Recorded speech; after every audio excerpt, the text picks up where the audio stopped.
A pedido da Polícia Federal, o ministro do STF, Dias Toffoli, pode virar alvo de investigação sobre supostos repasses ilegais que teria recebido.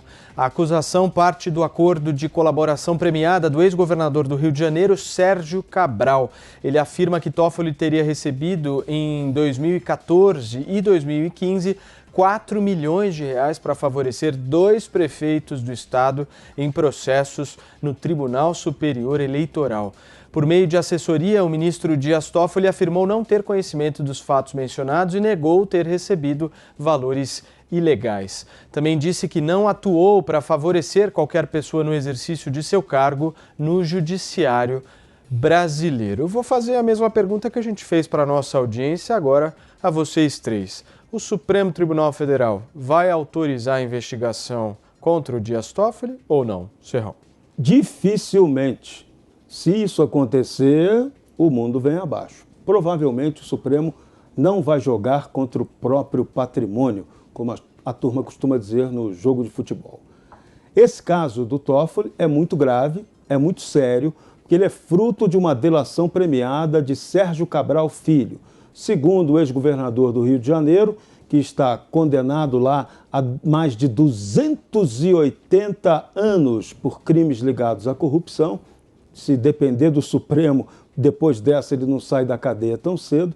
Cabral alega que o escritório de advocacia da mulher de Dias Toffoli foi quem teria recebido 4 milhões de reais daqueles políticos do estado do Rio de Janeiro para facilitar decisões no Tribunal Superior Eleitoral, na época então presidido por Dias Toffoli, para beneficiar esses políticos, receberem seu perdão e não terem a perda de direito político. Isso é muito grave, isso aí tem que ser apurado com toda a seriedade. Agora, é uma delação, é um fato inédito na história do Brasil que a Polícia Federal peça permissão ao Supremo Tribunal Federal para investigar um de seus 11 membros. Isso é mais um capítulo na grave crise institucional brasileira, naquilo que nós estamos chamando de guerra de todos contra todos.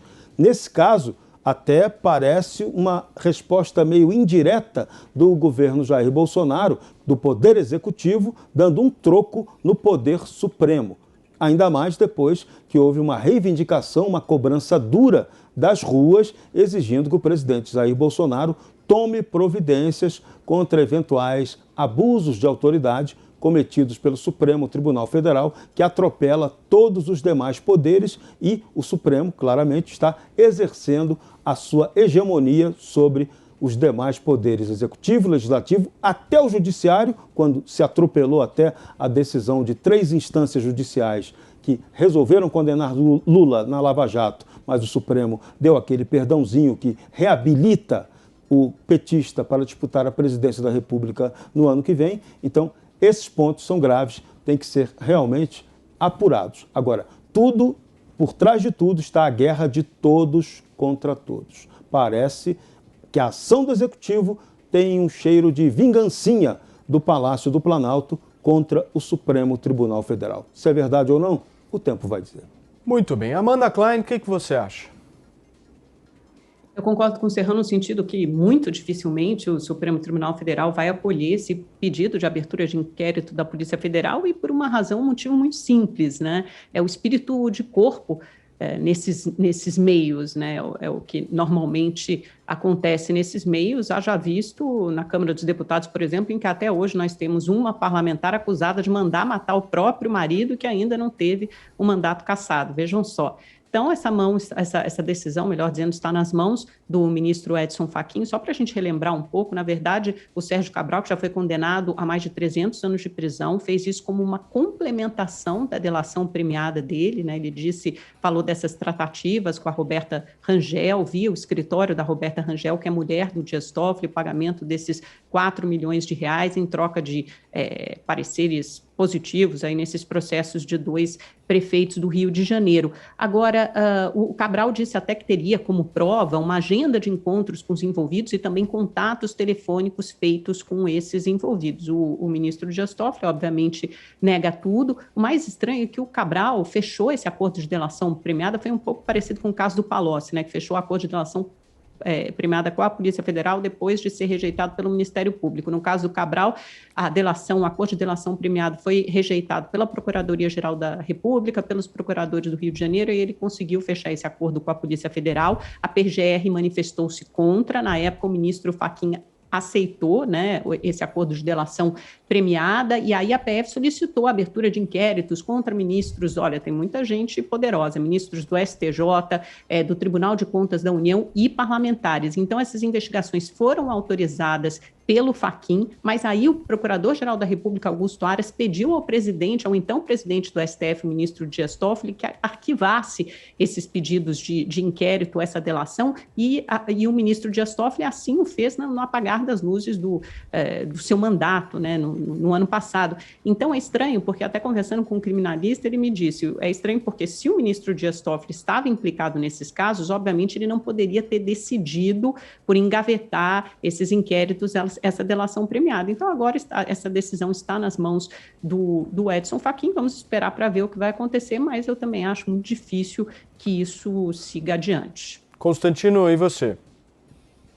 Sem dúvida que é difícil, né? Porque não só pelo espírito de corpo, como porque aparentemente tem muito ministro ali com o rabo preso, interessado em se proteger. E aí se abre um precedente, todo mundo pode ser investigado, né? O Toffoli já é o amigo do meu pai, né? Deu uma revista, era advogado do PT, trabalhava com o Zé Dirceu, né? Com o Zé Dirceu. Então, assim, muita gente fala que é um ataque à instituição, e hoje em dia isso dá até cadeia, né? Ainda bem que eu não estou no Brasil. Você falar de fora STF, não é ataque à instituição, pelo contrário, eu acho que talvez essa expressão esteja mal colocada, né? É salvar o STF. Nós precisamos lutar para salvar o STF dessa composição. 7 dos 11 ministros foram indicados por uma quadrilha criminosa disfarçada de partido, que é do Foro de São Paulo e que defende a ditadura venezuelana. E sabatinados por um congresso sobre mensalão e petrolão. Então isso tem que ser levado em conta, né? Tem ministro que quer legalizar maconha e demoniza a hidroxicloroquina, enquanto quer empurrar a história e faz live com imitador de foca. É tudo um show de horrores, né? Esse Supremo que temos é uma vergonha não só nacional como mundial, né? Então não é atacar o Supremo Tribunal Federal, fazer esse tipo de constatação, é defendê-lo desses ocupantes, né? Veja, o Sérgio Cabral, né, ele fez um monte de delação e tudo, claro que tem que provar, tem que apresentar evidências, provas, mas a gente sabe, né, no Rio de Janeiro e na Lava Jato do Rio, que a coisa começou a dificultar, a encontrar resistência, barreira, obstáculo, quando ficou claro que ele estava ali entregando cabeças do judiciário. É o que ficou faltando na Operação Lava Jato. Eu conversei com membros da Lava Jato que me contaram isso. Chegou a empresários muito poderosos, a políticos, a ex-presidentes, e foi. Quando chegou no Poder Judiciário, a coisa deu uma desandada, né? A reação foi mais forte. Não é à toa, é uma blindagem do tal sistema, do mecanismo, né? Mas eu insisto, né? O mais bizarro de tudo isso, né, é alguém como o Toffoli ser ministro do Supremo. Isso, para mim, já é o escândalo.